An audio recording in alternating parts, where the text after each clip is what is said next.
Bonjour, dans cet épisode, je vais vous expliquer comment bien gérer vos émotions. Je suis Gaël Châtelain-Berry, bienvenue sur mon podcast Happy Work, le podcast francophone le plus écouté sur le bien-être au travail. Alors, comment bien gérer ses émotions ?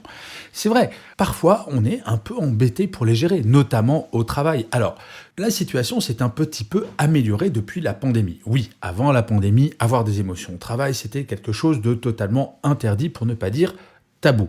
Force est de constater qu'entre les confinements, la pandémie en tant que telle, le télétravail qui a fait que on était à distance et on pouvait avoir des émotions et que c'était compliqué de gérer tout cela, les émotions ont retrouvé une certaine place et une certaine légitimité dans le quotidien. Alors, il ne s'agit pas non plus de laisser libre cours à toutes ces émotions, quoique. Dans cet épisode, nous allons plutôt parler, bien entendu, des émotions négatives.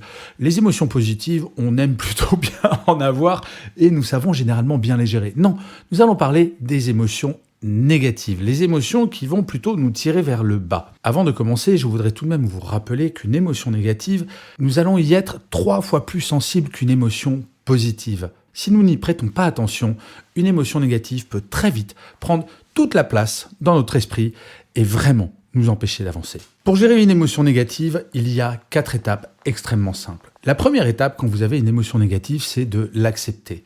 Et pour ce faire, il faut bien avoir conscience que vous n'êtes ni Superman, ni Wonder Woman. Oui, avoir une émotion négative, ce n'est pas une preuve de faiblesse. Cela montre juste que vous êtes humain. Vous n'êtes pas un robot. Donc c'est plutôt une excellente nouvelle. Une fois que vous l'avez accepté, cela nous mène à la deuxième étape. Comprendre les causes de cette émotion et comprendre la mécanique. Pour faire une pause, c'est tout simple. Vous pouvez très bien vous arrêter de travailler, par exemple, prendre un papier, un crayon et noter ce qui se passe précisément chez vous. Notez pourquoi vous ressentez cela. Qu'est-ce qui se passe dans votre esprit ? Marquer ce temps d'arrêt, cela va vous permettre déjà de déculpabiliser d'avoir cette émotion, de vous dire oui, c'est normal que j'ai une émotion négative. Je vais vous donner un exemple. Si vous faites une énorme bourde au travail, oui, c'est normal de mal se sentir. Analysez cette émotion négative. Si c'est dans le cadre d'une erreur, c'est par exemple prendre un papier, un stylo et de dire voilà, ok, je comprends pourquoi j'ai cette émotion négative, mais potentiellement quelles vont être les conséquences de mes erreurs.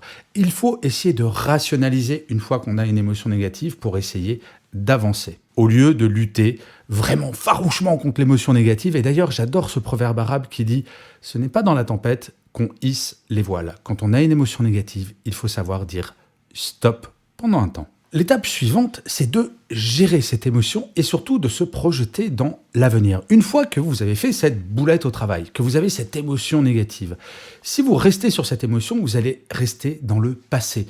Vous allez ruminer cette erreur. Vous allez vous dire « Mon Dieu, mais je suis nul, je suis vraiment un incapable ou une incapable ». Et vous n'allez pas avancer. L'idée de gérer l'émotion, c'est de vous projeter dans l'avenir.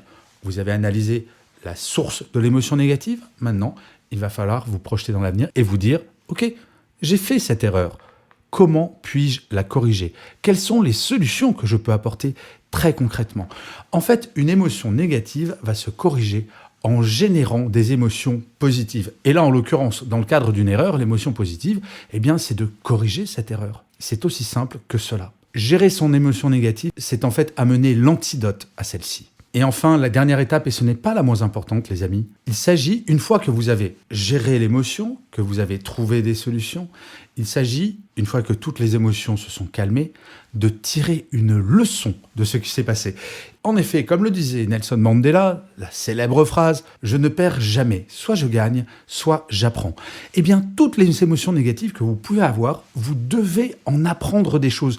Une émotion négative n'est pas un ennemi, absolument pas. Au contraire, chacune de ces émotions va vous apprendre des choses sur vous et va vous permettre de grandir, de mieux vous connaître et peut-être la prochaine fois de mieux gérer ces émotions avant qu'elles prennent trop de place. Bien entendu, vous aurez toute votre vie des émotions positives et négatives. Le tout est que ces émotions négatives durent le moins longtemps possible parce que plus vous aurez appris à gérer ces émotions négatives, plus vous le ferez rapidement et potentiellement, si nous reprenons l'exemple de l'erreur faite au travail, si vous avez bien appris, peut-être ne referez-vous pas la même erreur. Bref, il faut bien avoir en tête que les émotions, c'est cela qui fait que nous sommes humains et donc il faut les gérer, mais surtout, il faut apprendre à les aimer. Je vous remercie 1000 fois d'avoir écouté cet épisode de Happy Work ou de l'avoir regardé si vous êtes sur YouTube. N'hésitez surtout pas à vous abonner sur votre plateforme préférée. C'est comme cela que Happy Work durera encore longtemps et en plus, de vous à moi, cela me fait extrêmement plaisir. Je vous dis rendez-vous à demain et d'ici là, plus que jamais, prenez soin de vous. Salut les amis.